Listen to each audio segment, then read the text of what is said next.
डिझेलच्या दरवाढीचा निषेध करत भाजप कार्यकर्त्यांनी आज एक आगळेवेगळेच आंदोलन छेडले। दुचाकींना बैल बांधून त्यांनी आंदोलन करत राज्य सरकारविरोधात रोष व्यक्त केला।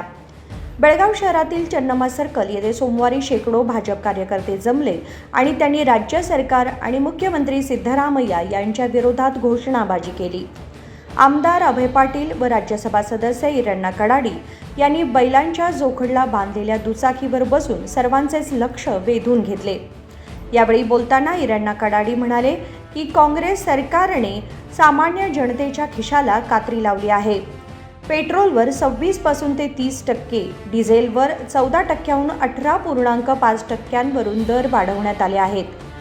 पेट्रोल आता प्रति लिटर 3 रुपयाने वाढले आहे। राज्य सरकार केंद्र सरकारला दर कमी करण्यास सांगत आहे। 4 नोव्हेंबर 2021 रोजी पंतप्रधान मोदींनी पेट्रोल 5 रुपये आणि डिझेल 10 रुपयांनी स्वस्त केले होते। तेव्हा राज्यात सत्तेवर असलेल्या बोम्मई सरकारनेही 7 रुपयाने दर कमी केले होते।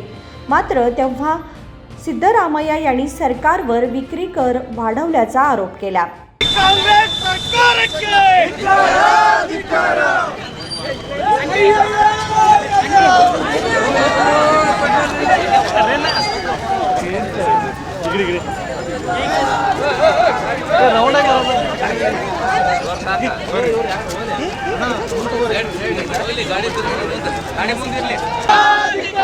ಎಲ್ಲ ಸೈಡ್ ಆಗ್ರಿ, ಸ್ವಲ್ಪ ಇಲ್ಲೇ ನಿಲ್ಲಿ, ಸ್ವಲ್ಪ ಸೈಡ್ ಆಗ್ಬಿಡಿ ಎಲ್ಲ।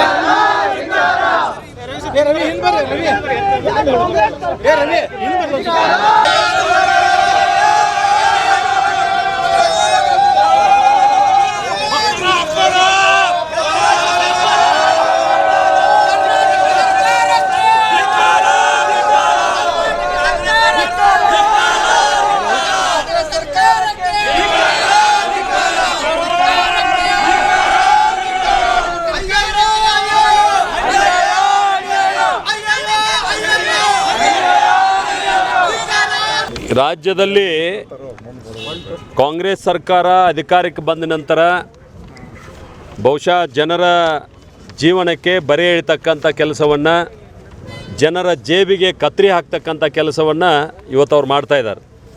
ಅದರಲ್ಲಿ ವಿಶೇಷವಾಗಿ ಇವತ್ತು ಪೆಟ್ರೋಲ್ ಮತ್ತು ಡೀಸೆಲ್ ದರವನ್ನು ಇವತ್ತು ಅವ್ರು ಹೆಚ್ಚು ಮಾಡಿದ್ದಾರೆ।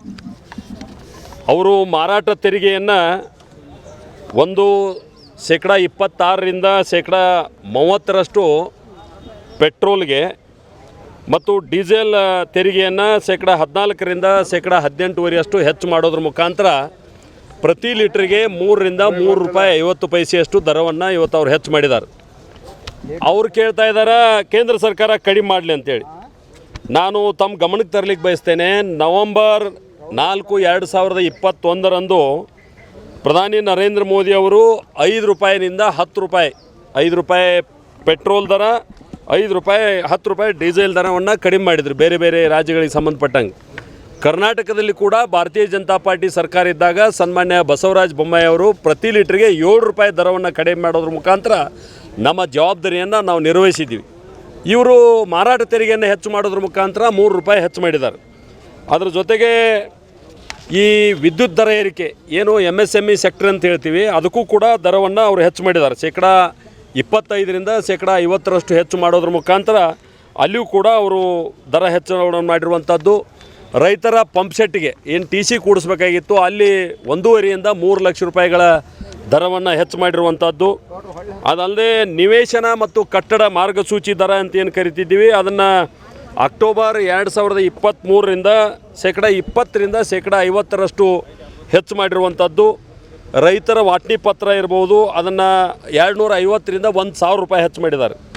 ಈ ಅಗ್ರಿಮೆಂಟ್ ಬಾಂಡ್ ಅಂತ ಹೇಳ್ತೀವಿ, ಇಂಡಿಮೆಂಟಿ ಬಾಂಡ್ ಅಂತ ಏನು ಹೇಳ್ತೀವಿ, ಅಥವಾ ಬ್ಯಾಂಕ್ ಗ್ಯಾರಂಟಿ ಅಂತ ಏನು ಹೇಳ್ತೀವಿ, ಅದಕ್ಕೆ 200 ಇತ್ತು, ಅದನ್ನು 500 ರೂಪಾಯಿ ಮಾಡ್ಯಾರ। ಹೈಪೋಥಿಕೇಷನ್ ಅಗ್ರಿಮೆಂಟ್ 10 ಲಕ್ಷ ರೂಪಾಯಿದವರೆಗೆ ಮೊದಲು 0.1% ಇತ್ತು, ಈಗ ಅದನ್ನು 0.5% ಮಾಡಿದ್ದಾರೆ। ಮತ್ತು ಜನರಲ್ ಪವರ್ ಆಫ್ ಅಟಾರ್ನಿ 200 ರಿಂದ 1000 ರೂಪಾಯಿ, ಸ್ಪೆಷಲ್ ಪವರ್ ಆಫ್ ಅಟಾರ್ನಿ 100 ರಿಂದ 500 ರೂಪಾಯಿ, ಲೇಟ್ ಆಫ್ ಗ್ಯಾರಂಟಿ ಅದು 200 ರಿಂದ ಲೆಟರ್ ಆಫ್ ಗ್ಯಾರಂಟಿ 200 ರಿಂದ 500 ರೂಪಾಯಿ, ಅಫಿಡೇವಿಟ್ 20 ರೂಪಾಯಿ ಇತ್ತು, ಅದನ್ನು 100 ರೂಪಾಯಿ। ಮತ್ತು ಟ್ರೈಪಾರ್ಟಿ ಅಗ್ರಿಮೆಂಟ್ ಅಂತ ಏನು ಮಾಡ್ತಿದ್ದೀವಿ, ಕಟ್ಟಡ ಮಾಲೀಕ ಮತ್ತು ಖರೀದಿ ಮಾಡವ ಮತ್ತು ಬ್ಯಾಂಕ್ ನಡುವೆ ಅದು 500 ಇತ್ತು, ಅದನ್ನು 1500 ರೂಪಾಯಿ ಮಾಡಿದ್ದಾರೆ। ಮತ್ತು ವಾಣಿಜ್ಯ ಕಟ್ಟಡಗಳು ಮತ್ತು ಮನೆ ಖರೀದಿ ಮಾಡುವಂಥದ್ದು ಸ್ಕ್ವೇರ್ ಮೀಟ್ರಿಗೆ 1,000 ರೂಪಾಯಿ ಇತ್ತು, ಅದನ್ನು 5,000 ರೂಪಾಯಿಗೆ ಹೆಚ್ಚು ಮಾಡಿದ್ದಾರೆ. ಈ ರೀತಿ ಮತ್ತು ಹಾಲಿನ ದರ, ಜನಸಾಮಾನ್ಯರು ಉಪಯೋಗ ಮಾಡುವಂಥ ಹಾಲು ಮೊದಲು 39 ರೂಪಾಯಿ ಇತ್ತು, ಈಗ ಅದನ್ನು 42 ರೂಪಾಯಿ ಮಾಡಿದ್ದಾರೆ.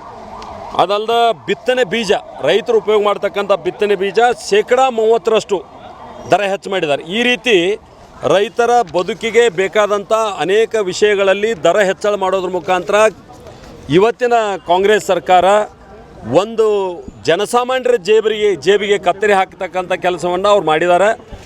ಇವತ್ತು ರಾಜ್ಯದಲ್ಲಿ ಲಕ್ಷಾಂತರ ಲೀಟರ್ ಏನು ಪೆಟ್ರೋಲ್ ಮಾರ್ತಾರೆ, ಆ ಪೆಟ್ರೋಲ್ನಿಂದ ಕೂಡ ಸುಮಾರು 30,000 ಕೋಟಿ ರೂಪಾಯಿಗಿಂತ ಹೆಚ್ಚು ಅನುದಾನವನ್ನು ಕೇವಲ ಅದ್ರ ಒಂದರಿಂದನೇ ತರಬೇಕನ್ನುವಂಥ ಒಂದು ದುರುದ್ದೇಶ ಇಟ್ಕೊಂಡು ಇವತ್ತು ವಾಹನ ಸವಾರರಿಗೆ ಹೆಚ್ಚು ಮಾಡಿದ್ದಾರೆ. ಅದು ಕೇವಲ ವಾಹನ ಸವಾರಿಗೆ ಅಷ್ಟೇ ಹೆಚ್ಚಾಗೋದಿಲ್ಲ, ಅದ್ರ ಸೈಕಲ್ ಏನಿದೆ ಅಂದ್ರೆ ಟ್ರಾನ್ಸ್ಪೋರ್ಟೇಷನ್ ಅದು ಇದು ಅಲ್ಲಿ ಹೆಚ್ಚಾಗಿ ಜನಸಾಮಾನ್ಯರಿಗೆ ಇದು ಬರೆ ಬೀಳ್ತದೆ. ಒಂದು ಜವಾಬ್ದಾರಿಯುತ ಭಾರತೀಯ ಜನತಾ ಪಾರ್ಟಿ ಇವತ್ತು ವಿರೋಧ ಪಕ್ಷವಾಗಿ ಹೋರಾಟವನ್ನು ನಾವು ಮಾಡ್ತಾಯಿದ್ದೀವಿ, ಸರ್ಕಾರಕ್ಕೆ ಎಚ್ಚರಿಕೆಯನ್ನು ಕೊಡ್ತಾಯಿದ್ದೀವಿ, ದಯವಿಟ್ಟು ಇದನ್ನು ಹಿಂತುಕೊಳ್ರಿ, ಇಲ್ಲಾಂದ್ರೆ ಜನ ಇನ್ನೂ ಬೀದಿಗೆ ಇಳಿಬೇಕಾದಂಥ ಸಂದರ್ಭ ಬರ್ತದೆ ಅಂತೇಳಿ ತಮ್ಮ ಮೂಲಕ ಎಚ್ಚರಿಕೆ ಕೊಡೋಕ್ಕೆ ನಾನು ಬಯಸ್ತೇನೆ.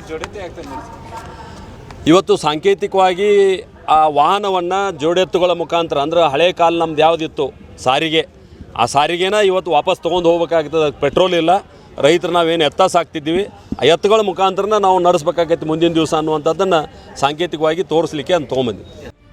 लघु आणि मध्यम उद्योगांसाठी वीज दरामध्ये 25% 30% वाढ करण्यात आली आहे. इराणनं कडाडी आणि दुधाच्या दरात 5 रुपयांनी वाढ केल्याचा संताप व्यक्त केला. तसेच पेरणीच्या बियाणं आणि खतांच्या किमतीतही 30% वाढ करण्यात आल्याने शेतकरी आणि सर्वसामान्य जनता आणखी अडचणीत आली आहे. विनोद कोळकार, KMM मराठी, बेळगाव.